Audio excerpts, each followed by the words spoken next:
It's 5 o'clock, you're watching the News Hour. I'm Mark Austin, live in Ukraine this evening, coming up in the next 60 minutes.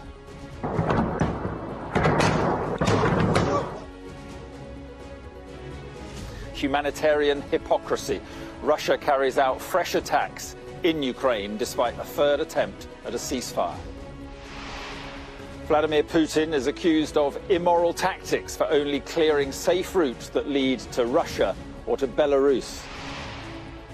1.7 million people have now fled the country, the biggest movement of refugees in Europe since the Second World War. Day 12 of this conflict saw fresh efforts towards de-escalation, with officials from Ukraine and Russia meeting on the border with Belarus. And there's an extra £175 million of aid from the UK, but the Prime Minister faces questions over the UK's willingness to welcome refugees.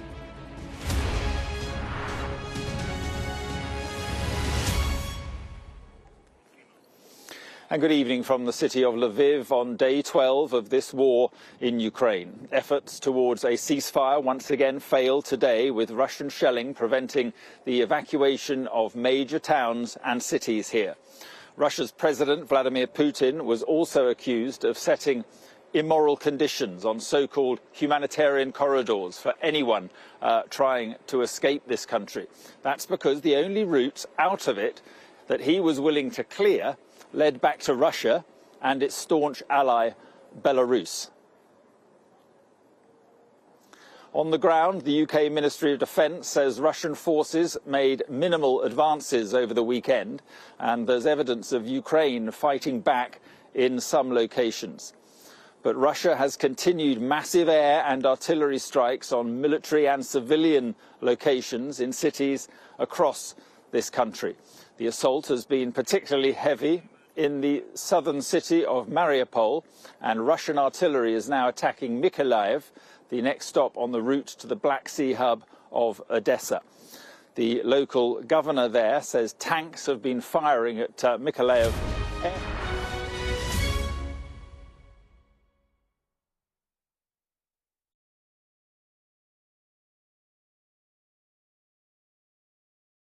Because of how painful it was, it's a huge deal. It's not a trivial experience to go through. My name is Quaylen. I'm one of the midwives calling from BPAS. It was the worst pain I've ever been in my life. It really encourages this idea of abortion happening in secret. You're somewhere on your own, private, where you're not going to be interrupted. Great. In any country, any society that doesn't provide easy access to abortion, the problem doesn't go away, it goes underground. As a result of that, when it goes underground, girls and women die.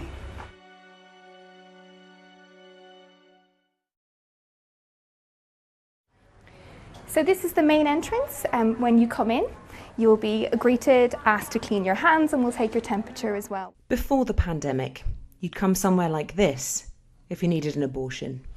In here is one of our early medical rooms. So if you require a scan, or if you require your iron level to be tested, this is one of the rooms that you'll be coming into to see the clinician. But now, that's changed.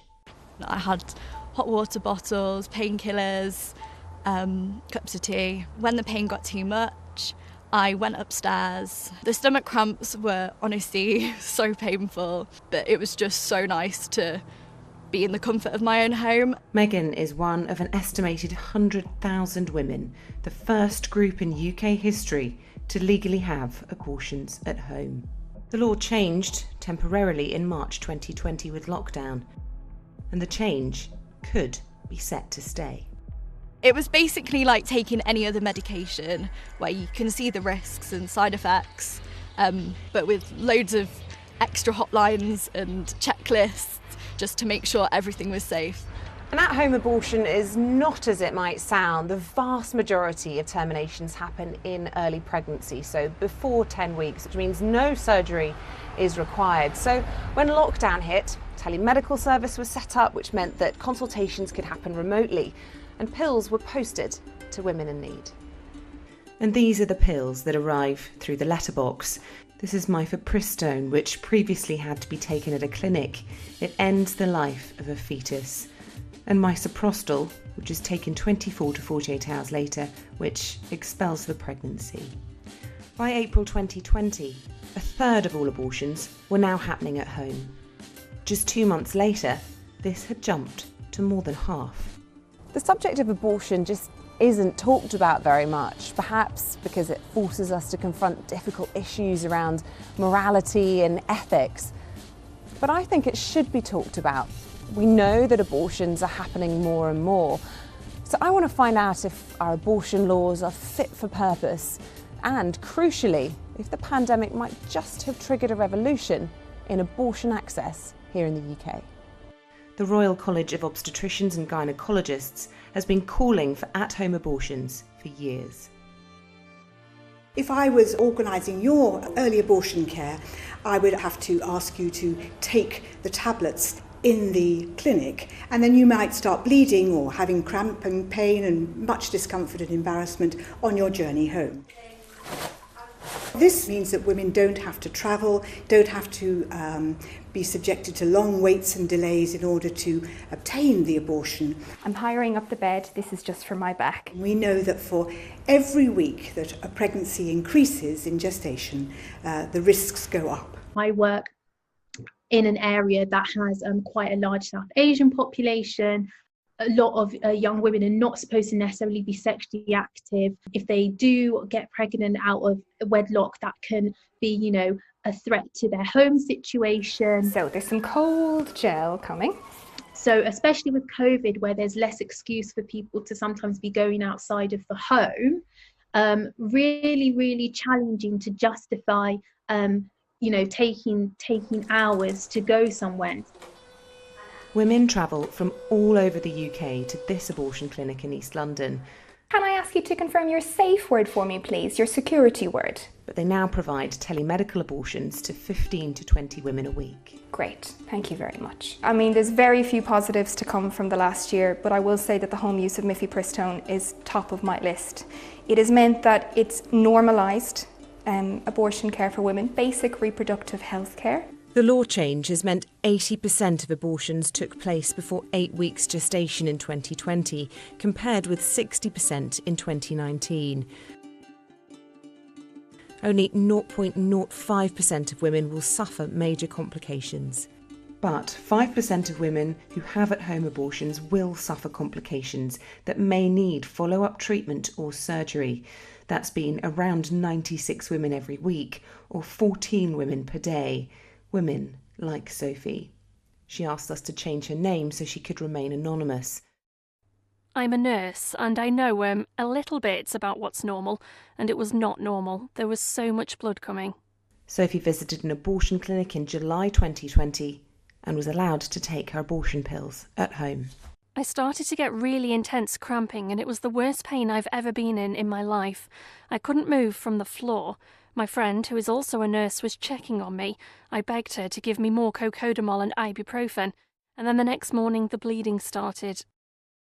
The bleeding was really heavy, for about three or 4 weeks, I would say. Eventually, Sophie needed surgery. One of the most horrific things I think that happened that I wasn't expecting at 5 weeks and 2 days was the stuff that was coming out of me. And I'm sorry for being a bit graphic, but I do think it's our right, actually, as women, to understand what can happen and to have all the information before you make this sort of choice. They say you pass blood clots. I would say there were pieces of, I guess, I don't know if it was placenta. More and more women want to have access to abortions. In 2019, there were 207,384 in England and Wales, the highest number since records began.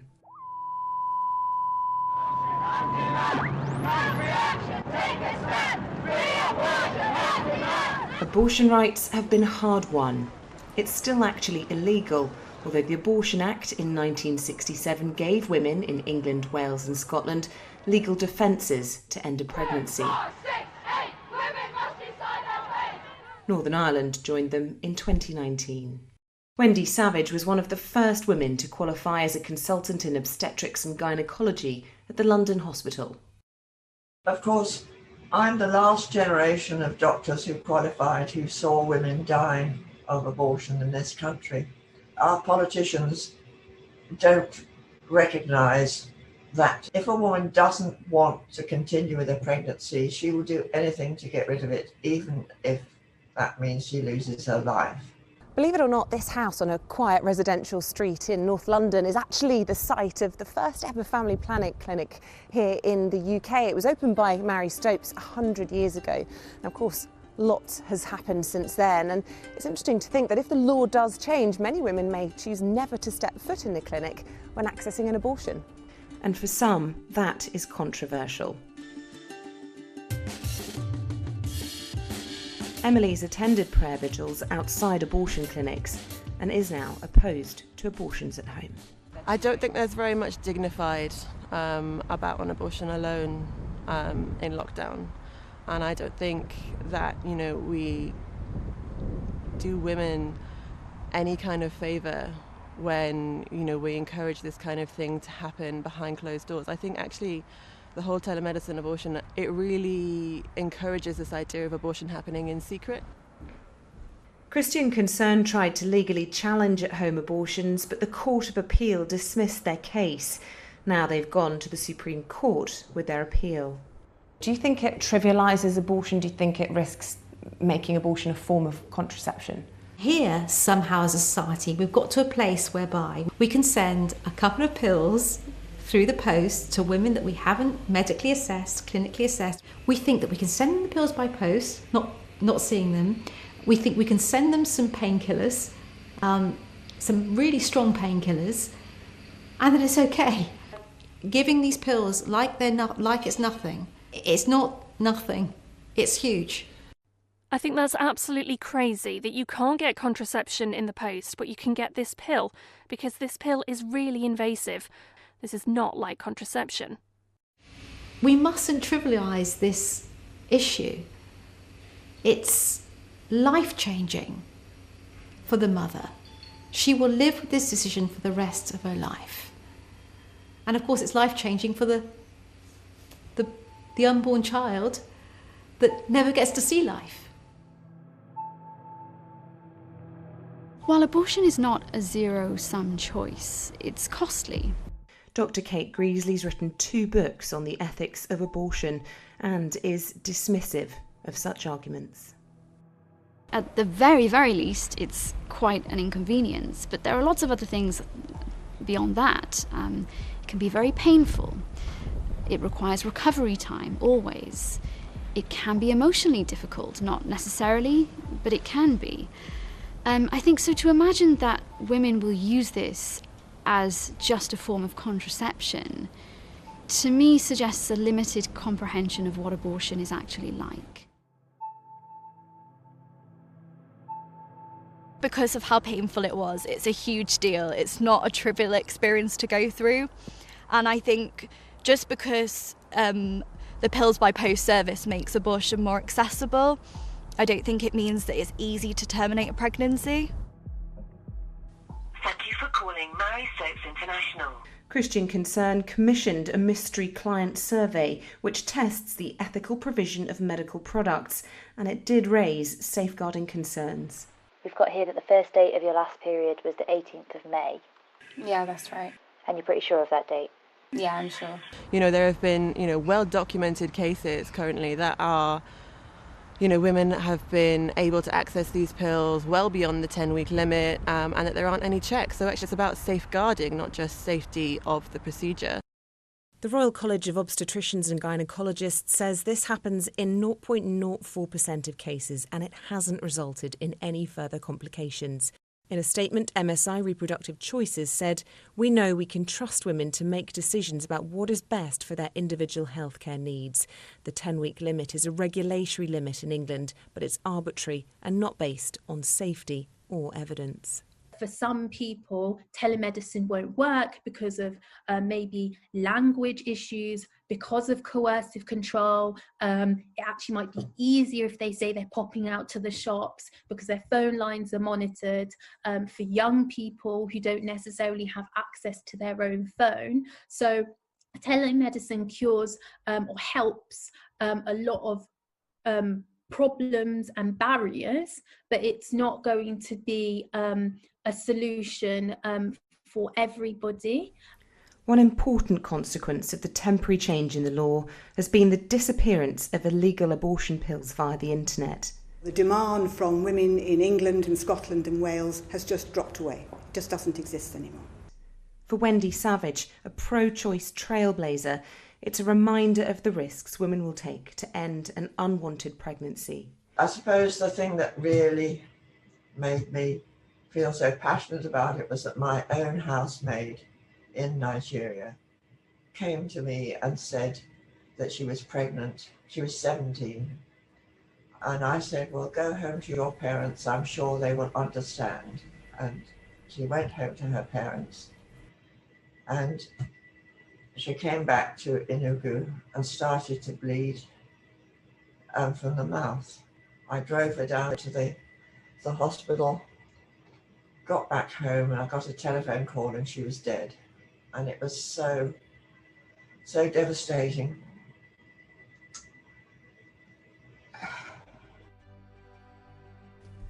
The government's considering data from 50,000 telemedical abortions, as well as views from a public consultation on whether they should be made permanent. I think the trauma that I've suffered, which I'm also shocked about that it's classified as PTSD, has been brought on by the fact I was alone at home and how unprepared I was for what I was going to have to go through. It's left me feeling empty, I'm grief-stricken, but it's a grief that I can't explain. I don't think I would have felt comfortable experiencing pain like that in a different environment. I think it felt so nice.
Hello, we are so sorry about that. We had a bit of a fire alarm here, but we are all okay. So let's get back to our top story.